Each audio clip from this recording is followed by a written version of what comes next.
En enero de 2013, mientras las superpotencias mundiales llevaban meses debatiendo en los pasillos de Naciones Unidas sobre cómo gestionar una insurgencia letal en el Sahel, pues un país decidió que el tiempo de las discusiones había terminado. Ya, tomaron la iniciativa por su cuenta. Exacto. En cuestión de horas, movilizaron sus cazas, desplegaron fuerzas especiales sobre el terreno y detuvieron en seco el avance de columnas armadas hacia Bamako, la capital de Malí. Lo hicieron de forma fulminante, en solitario, y, fíjate en esto, sin pedir permiso ni apoyo logístico a Washington. Una demostración de fuerza brutal. Una locura. Y hoy nos sumergimos de lleno en la única red de inteligencia occidental que se niega en rotundo a jugar en equipo bajo las reglas de otros. Vamos a hacer una inmersión profunda en todo este mundo. Y la maquinaria invisible que hizo posible esa intervención relámpago es lo verdaderamente fascinante de esta historia. A ver, no fue una demostración de fuerza improvisada, fue la ejecución milimétrica de una doctrina de Estado. Totalmente. Nuestra inmersión de hoy se basa en el monumental trabajo de Edward H. Whitmore, específicamente en su volumen sobre Francia dentro de la serie de libros Shadow Intelligence Series. Un libro que, por cierto, es exhaustivo a más no poder. Uf, tiene tela. Vamos a diseccionar el ADN de un sistema que no entiende la información como un simple recurso, sino como, digamos, la columna vertebral de su propia existencia. Desde sus raíces en las redes clandestinas bajo la ocupación nazi, pasando por las 3 agencias masivas que controlan todo hoy en día, la DGSE, la DGSI y la DRM. Sí, y no nos olvidemos de sus operaciones históricas en África, sus tácticas antiterroristas y, bueno, el cibercrimen. La misión de hoy es desgranar el libro en su totalidad para entender cómo opera París en las sombras. Eso es. Y para empezar, hay un concepto central que Whitmore deja clarísimo en los primeros capítulos. El tema de la autonomía estratégica. Vale, vamos a desgranar esto desde el principio porque creo que este es el concepto fundamental que define absolutamente todo.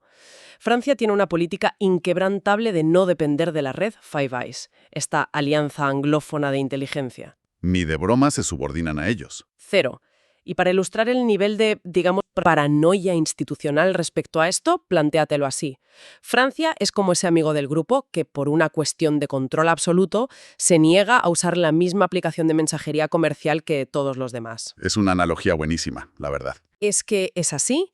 En su lugar, decide programar su propio código, montar un servidor físico en el sótano de su casa y tender sus propios cables de fibra óptica por la calle, solo para asegurarse de que ni siquiera sus mejores amigos puedan leer un solo mensaje.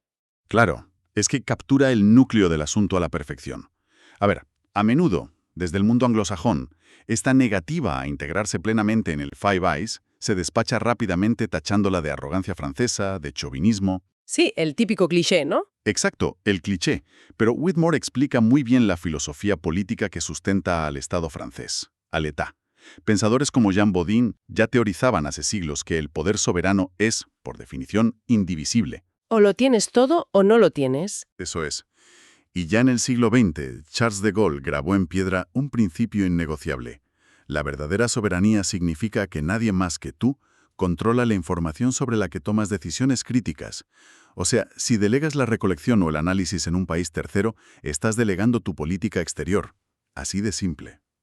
A ver, entiendo la teoría perfectamente, pero déjame hacer de abogada del diablo por un momento, porque el libro también habla de los costes. Mantener satélites espías propios, redes de interceptación globales, estaciones de escucha submarinas. Todo carísimo. Una salvajada de dinero para las arcas públicas.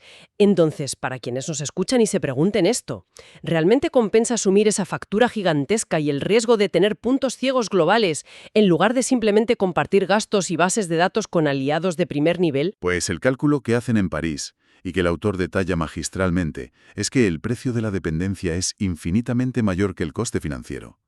Pero, ojo, no operan desde un búnker aislacionista. No son ermitaños, claro. Para nada. Practican un pragmatismo estratégico muy refinado. Claro que colaboran. Comparten inteligencia táctica sobre redes terroristas con el BND alemán o con la CIA estadounidense constantemente. Pero hay una línea roja, ¿verdad? Una línea roja clarísima. El mecanismo diferencial es que Francia mantiene siempre sus propios canales paralelos de verificación. Jamás, pero jamás ejecutan una operación basándose exclusivamente en un informe proporcionado por un servicio extranjero sin haberlo validado antes con sus propios medios, ya sean satélites o fuentes humanas. O sea, colaboran bilateralmente, pero nunca se subordinan a un mando integrado. Si tú me das una foto, yo voy y hago mi propia foto para comprobarlo. Exactamente. Verifican todo. Y para entender esa desconfianza casi patológica hacia la dependencia, Whitmore nos invita a mirar atrás, porque esa doctrina no nace de un debate académico en tiempos de paz, nace de un trauma nacional absoluto. El trauma de la guerra. Sí, aunque Francia lleva perfeccionando la interceptación desde hace siglos, el libro menciona el famoso Cabinet Noir del rey Luis XIV. No solo abrían cartas, sino que empleaban a matemáticos brillantes para crear el gran cifrado, un sistema tan complejo que tardó siglos en romperse. Ya entonces sabían que la información era poder. Claro, leer la mente del enemigo antes de la batalla era ganar la guerra. Pero el verdadero punto de inflexión, el momento en el que el espionaje francés moderno se forja en el fuego, es la Segunda Guerra Mundial. Totalmente. La caída de Francia en 1940 fue un shock sistémico, una barbaridad. En cuestión de semanas, el ejército considerado más poderoso de Europa colapsó.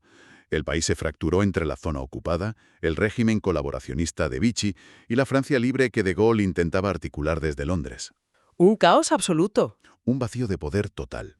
Y ahí, la inteligencia militar tradicional dejó de existir y tuvo que mutar hacia algo mucho más visceral. A través del BCRA, la Oficina Central de Inteligencia de la Francia Libre, tuvieron que levantar redes de información y sabotaje desde el cero absoluto. La logística de eso es escalofriante si lo piensas. Imagina operar bajo la ocupación de la Gestapo, infiltrando a tu propio vecino en una fábrica de municiones o en un nudo ferroviario. Sabiendo que te jugabas la vida. Exacto.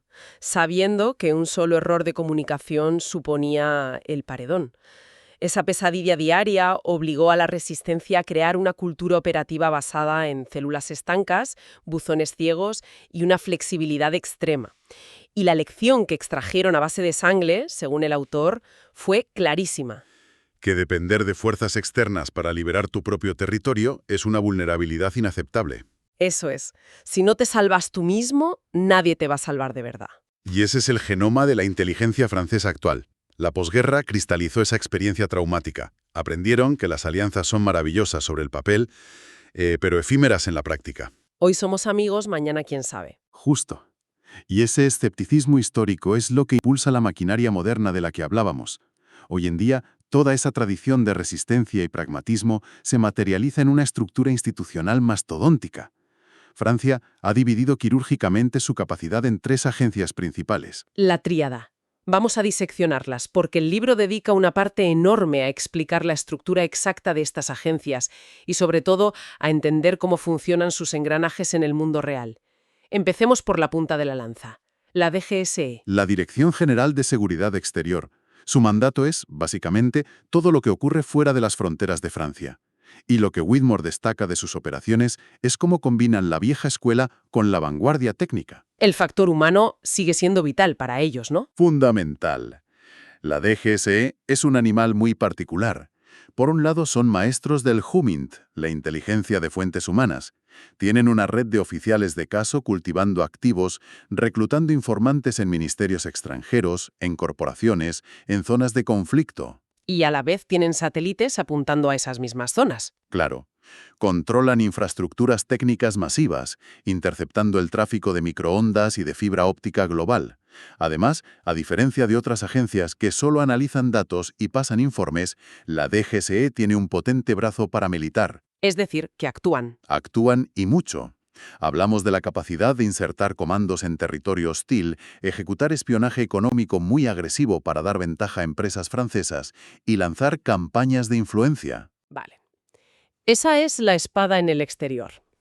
Pero el escudo en casa es la DGSI, la Dirección General de Seguridad Interior. El libro explica que se reestructuró y consolidó bajo este formato hace relativamente poco, en 2008. Sí, fue una modernización necesaria. Y su ecosistema es completamente distinto. Se dedican a cazar espías rusos o chinos que operan bajo cobertura diplomática en París, por ejemplo. Protegen los secretos industriales de sus corporaciones energéticas o aeroespaciales y, de forma cada vez más urgente, lideran la lucha antiterrorista dentro del territorio nacional. Eso es clave. Y luego tenemos el puente táctico entre el análisis de Salón de París y el campo de batalla, que lo pone la tercera agencia, la DRM, la Dirección de Inteligencia Militar. ¿Y cómo se diferencian exactamente de las otras dos? Su enfoque es hiperpragmático. Si la DGS busca intenciones políticas estratégicas a largo plazo, la DRM busca coordenadas precisas para hoy. Proveen a los generales franceses con información accionable en tiempo real. Utilizan su propia constelación de satélites ópticos y de radar y dirigen operaciones cibernéticas de corto alcance. Para cegar radares y cosas así. Exacto, para anular las comunicaciones de un enemigo específico justo antes de un ataque aéreo de sus Fuerzas Armadas. Y aquí, claro, surge la pregunta del millón al leer el libro. Tenemos 3 monstruos burocráticos con presupuestos astronómicos, egos institucionales gigantescos y misiones que muchas veces rozan las mismas áreas geográficas. Territorio comanche para la burocracia. Celos. ¿Cómo evita Francia ese caos organizativo? Pues Whitmore señala que la clave de bóveda del modelo francés es la centralización absoluta en torno a la figura del presidente de la República. A diferencia de otros sistemas más descentralizados, el Palacio del Elíseo ejerce un control férreo a través de un organismo coordinador, la SGDSN. La Secretaría General de Defensa y Seguridad Nacional. Esa misma. Para entender cómo funciona esto en la práctica, tracemos una amenaza teórica. Imagina que un satélite de la DRM detecta un convoy sospechoso en el norte de África. Esa imagen pasa a la DGSE, que activa un informante local sobre el terreno. ¿Y el informante confirma que el convoy transporta armas? Exacto. Armas destinadas a una red clandestina en Europa.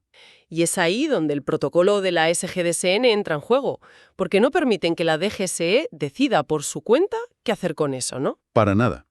En las reuniones semanales del Consejo de Defensa, la SGDSN orquesta el traspaso de esa información.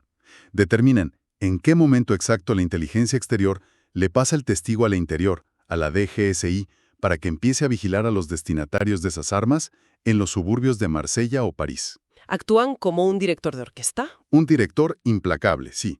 Garantiza que la recolección técnica, el espionaje exterior y la policía interior no compitan, sino que sirvan de forma unificada a las decisiones del presidente. ¿Y donde esta maquinaria despliega su potencia de fuego y su sofisticación de manera más palpable? Según dedica varios capítulos Whitmore, no es en los espacios europeos, es en su teatro de operaciones histórico, África. El gran tablero de ajedrez de Francia. Aquí es donde los satélites de la DRM, los agentes encubiertos de la DGSE y la doctrina de acción unilateral convergen de manera espectacular. Y el legado histórico juega un papel que ninguna tecnología puede igualar, la verdad. Hay que entender que la infraestructura de inteligencia francesa en gran parte del continente africano, lo que a veces se agrupa bajo la etiqueta de la France-Afrique, no se evaporó mágicamente con las independencias de los años 60. Simplemente mutó. Mutó, exacto. Hoy en día Francia cuenta con bases militares permanentes y logísticas en lugares estratégicos como Djibouti, Senegal, Chad y Costa de Marfil. Pero el libro recalca que el verdadero tesoro no son las pistas de aterrizaje, son las redes humanas. Los contactos de toda la vida. Hablamos de generaciones de oficiales de inteligencia franceses que comparten idioma, que han formado a los líderes militares de esos países en academias de París. Tienen un mapa mental y relacional de las élites locales y de las redes tribales que es sencillamente inigualable por cualquier otra potencia occidental. Y volvemos al caso con el que abríamos hoy, la operación Serval en Mali, que luego evolucionaría a la misión Barkhane. Ese es el caso de estudio definitivo en el libro sobre cómo fusionan los dos mundos. La tecnología y el barro. Por un lado, tienes tecnología del siglo XXI, drones Reaper sobrevolando el desierto e interceptación de señales de radio. Pero esa tecnología es inútil en un terreno del tamaño de Europa si no sabes dónde mirar. Lo que hizo eficaz la operación fue que la DGSS tenía informantes locales, líderes comunitarios tuareg y contactos de vieja data. Y ellos proporcionaban identificación visual desde el suelo. Exacto. La fuente humana señalaba el vehículo en medio de una tormenta de arena y el analista de señales en París ordenaba el ataque. Esa fusión en tiempo real es letal. Otro escenario que demuestra esa lectura hiperdetallada del terreno y que menciona el autor fue la crisis electoral de Costa de Marfil a principios de la década pasada, o la Operación Sangaris en la República Centroafricana. Donde no solo buscaban a terroristas, sino estabilidad política. Claro. Los servicios franceses no solo identificaban objetivos militares, anticipaban los movimientos de las facciones políticas rivales, sabían exactamente qué líder local estaba perdiendo apoyos y utilizaban esa información tan granular para estabilizar la situación en favor de los intereses geopolíticos de París. Y para evacuar a sus ciudadanos, claro. Sí, garantizar la extracción segura de miles de ciudadanos franceses atrapados en el fuego cruzado. Fíjate que en este punto hay que hacer una pausa, porque al intervenir de forma tan quirúrgica pero tan profunda en la política interna de naciones soberanas, el libro señala que Francia asume un coste enorme. Estas operaciones generan enormes fricciones diplomáticas y un fuerte rechazo en parte de las poblaciones locales. Sí, hay mucho resentimiento acumulado.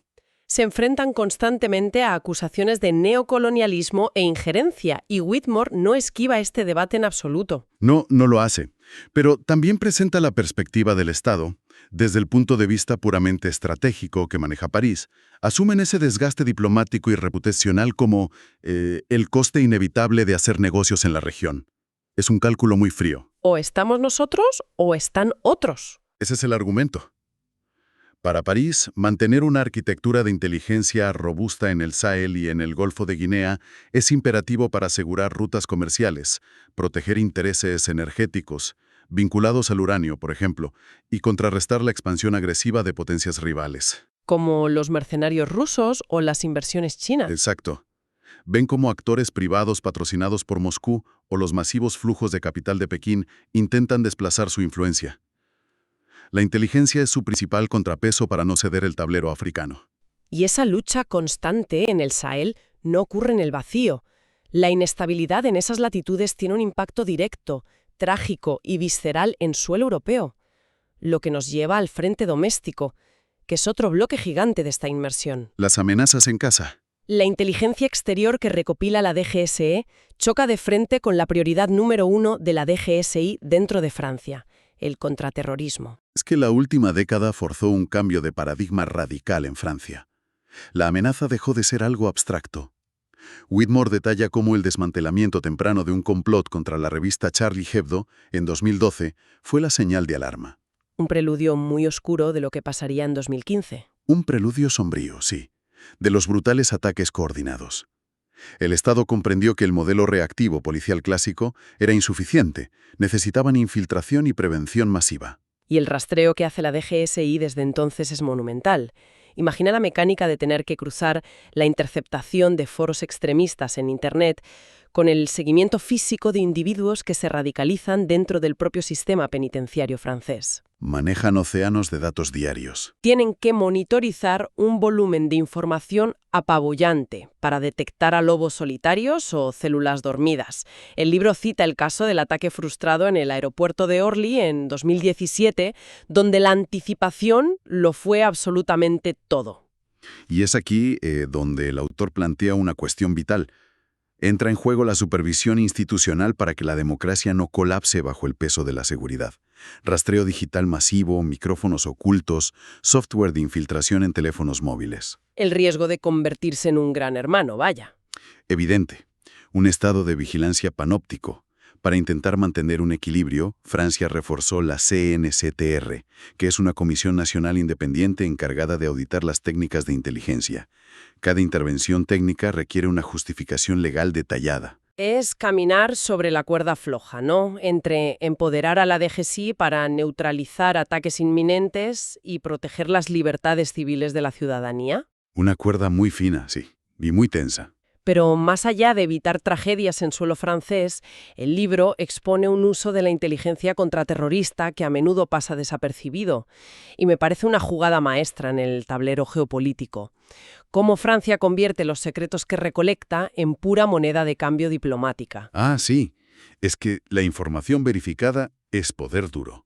Cuando los diplomáticos franceses se sientan a negociar en foros internacionales, no solo aportan retórica o buenas intenciones, aportan expedientes hiperdetallados sobre rutas de financiación del terrorismo internacional o movimientos de insurgentes en zonas de exclusión. Y eso vale su peso en oro. Totalmente.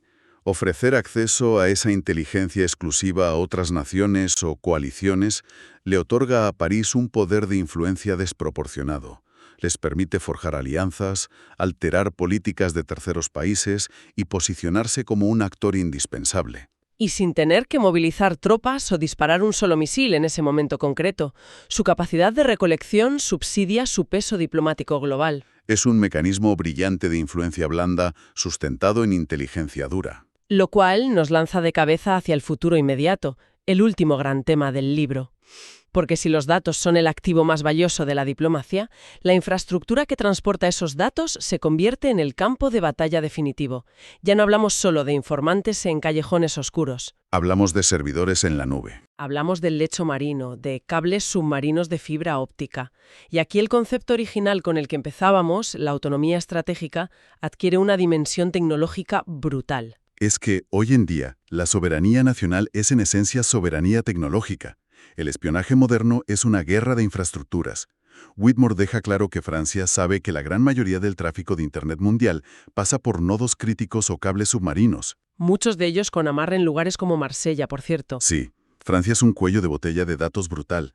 Para la inteligencia francesa, proteger sus flujos de datos y tener la capacidad de interceptarlos del rival requieren no depender de hardware extranjero. Y aquí es donde la colaboración industrial nacional toma el control. El Estado impulsa a sus gigantes tecnológicos, como el Grupo Thales, Airbus o la Agencia Espacial Nacional, el CENES. Quieren controlarlo todo desde casa. El objetivo no es solo diseñar software propio para evitar puertas traseras o backdoors de la NSA estadounidense o del Ministerio de Seguridad chino. Va mucho más allá. Fabrican su propio silicio, sus propios chips criptográficos y sus propios satélites de reconocimiento. O sea, soberanía desde el tornillo hasta el satélite. Eso es. Quieren que desde el momento en que un analista de la DGSE teclea un informe en su ordenador hasta que ese informe rebota en un satélite en órbita y llega al Palacio del Elíseo, ningún componente físico a lo largo de esa cadena haya sido ensamblado por una potencia extranjera. Un ecosistema cibernético completamente cerrado. Y al mismo tiempo que construyen este escudo impenetrable que describes, afilan la espada. Porque también atacan. Vaya, se atacan. Han desarrollado armamento cibernético muy avanzado, como demostraron con la operación Sentinel. Fue una iniciativa complejísima para rastrear, infiltrar y desmantelar redes extremistas de reclutamiento operando en las capas más profundas y cifradas de la Darknet. Han integrado el dominio cibernético como el quinto elemento operativo de sus fuerzas. A la par de la tierra, el mar, el aire y el espacio. Sí. Madre mía, hemos abarcado un territorio inmenso en esta inmersión sobre el libro de Whitmore. Empezamos viendo cómo el colapso absoluto bajo la ocupación nazi inoculó a Francia con un deseo irrefrenable de independencia operativa. La semilla de todo. Hemos analizado cómo esa independencia se sostiene gracias a la coordinación milimétrica de la tríada, la DGSE en el extranjero, la DGSI en suelo propio y la DRM en el campo de combate, todas respondiendo a la batuta del Poder Ejecutivo. ¿Y su presencia en África? Por supuesto. Hemos viajado a África para entender la brutal efectividad de combinar redes humanas históricas con tecnología punta. Y finalmente, cómo el frente interno del antiterrorismo y la guerra cibernética dictan ahora la agenda del futuro. El hilo conductor del libro está claro. Francia ha diseñado un Estado dentro del Estado cuya única misión es asegurar que París nunca más tenga que pedir permiso para sobrevivir. Resumen perfecto. Y para concluir, y esto es algo que me vino a la cabeza leyendo las últimas páginas y proyectando hacia el futuro, creo que vale la pena plantear a nuestra audiencia un escenario que desafía todo lo que hemos comentado hoy. A ver, cuéntame. Nos adentramos en la era de la inteligencia artificial generativa y la computación cuántica.